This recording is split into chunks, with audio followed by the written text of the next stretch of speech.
नर्क नहीं है तो हम सही जीवन क्यों बिताएं?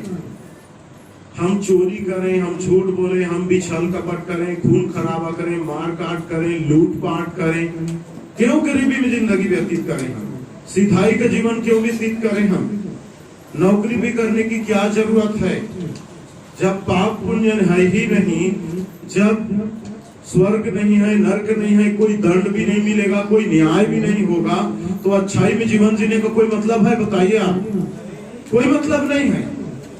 हम भी पाप करें खुलकर, बुरे काम करें, हम गुंडा बने, मवाली बने, बुरे रास्ते पर चलें, लेकिन नहीं मेरे प्रियो, खबरदार। बाइबल कहती है एक बार जन्म का होना, एक बार मृत्यु का होना और उसके बाद न्याय का होना नियुक्त है। परमेश्वर हर एक मनुष्य का जो जन्म लेता है उसका क्या करेगा? न्याय करेगा। इसलिए इस संसार में जो पैदा होते हैं वो मनमानी अपना जीवन जरूर व्यतीत करता है। ईश्वर के वचन में लिखा है परमेश्वर ने मनुष्यों को स्वतंत्र इच्छा दिया है। अब स्वतंत्र इच्छा आपको दिया है तो जब आप बढ़ने लगे, जब आप बड़े होने लगते हैं, जब आप बच्चे थे तो आपको पाप का ज्ञान नहीं था, फिर भी पाप किए। फिर भी क्या किया? पाप किया। हमने पाप किए। बचपन में पाप किए कि नहीं किए? जो छोटा बच्चा है गुस्सा करता है, जो बातचीत करना नहीं जानता वो भी गुस्सा करता है, चलन करता है। वो उसकी मम्मी को दूध पिलाने में थोड़ा लेट हो गया तो क्रोध से भर जाता है। एक तरफ वो दूध के प्यासा है, वो उसको भूख लग रही है, परंतु उसके मम्मी के देरी करने के कारण ही वो दूध नहीं पीता। वो रोता है, क्रोध में आ जाता है। उसके बाद जो बड़ा होने लगता है, बातचीत करने लगता है, और उसके भाई बहन बड़े होते हैं साथ में, उनके साथ वो छल कपट करता है, जलन होती है, उसको डाव होने लगता है, स्वार्थपन की इच्छा जाती है उसके अंदर।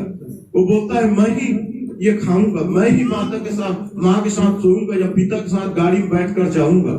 उसके भाई बहनों को साथ में बैठाना नहीं चाहते। वो बचपन में भी पाप करते करते इंसान बढ़ता है। परमेश्वर के प्रिय लोगों, यदि जो कोई ये सोचता है कि कोई पाप नहीं होता, कोई न्याय नहीं होगा, तो समझ जाइए आपने छोटे थे, बच्चे थे, तब भी आपने पाप किया, और बड़े होते गए तो क्यों पाप करते हैं भाई? आप तो अब समझदार हो चुके हैं, अब तो आप पढ़े लिखे हैं, आप तो अब सच्चाई और झूठ का पता चल चुका है। किन बातों से लोगों को दुख पहुंचता है वो बात आपको पता है, तो क्यों झूठ बोलते हैं, क्यों चोरी करते हैं, क्यों छल कपट करते हैं, क्यों भ्रष्टाचार करते हैं, क्यों घूस लेते हैं, क्यों बुरे मार्ग पर चलते हैं?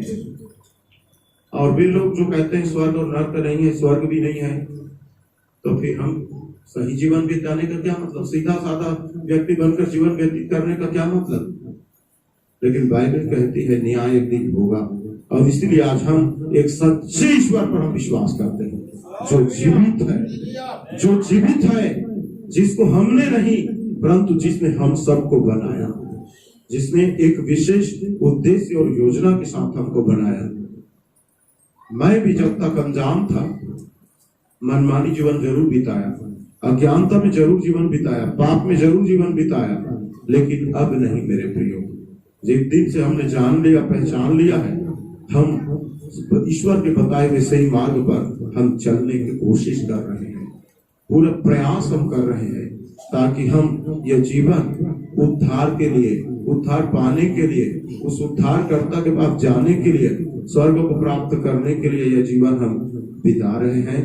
और उस पिता ने जिन्होंने इस सृष्टि का रचना किया, निर्माण किया, हमको बनाया, और हमारे खातिर वो प्रभु यीशु मसीह को क्रूस पर बलिदान कर दिया, अपना प्रेम को प्रकट किया। उसके प्रेम के कारण हम सच्चाई पर जीवन व्यतीत करते हैं। सिर्फ ये मत सोचिए कि हम नरक से बचने के लिए उससे प्रेम करते हैं, सिर्फ ये मत सोचिए कि नरक से बचने के लिए हम उसके मार्ग पर चल रहे हैं। नहीं, वो हमसे प्रेम करता है, वो हमारा जिंदा खुदा है, इसलिए हम उससे प्रेम करते हैं और उसके मार्ग पर हम चलते हैं। और ये हमारा कर्तव्य है, उत्तरदायित्व है कि जिसने हमको बनाया, इतना प्यार किया, हम उससे प्रेम करें और उसके मार्गों पर हम क्या करें? चलें और उसका भय मानें।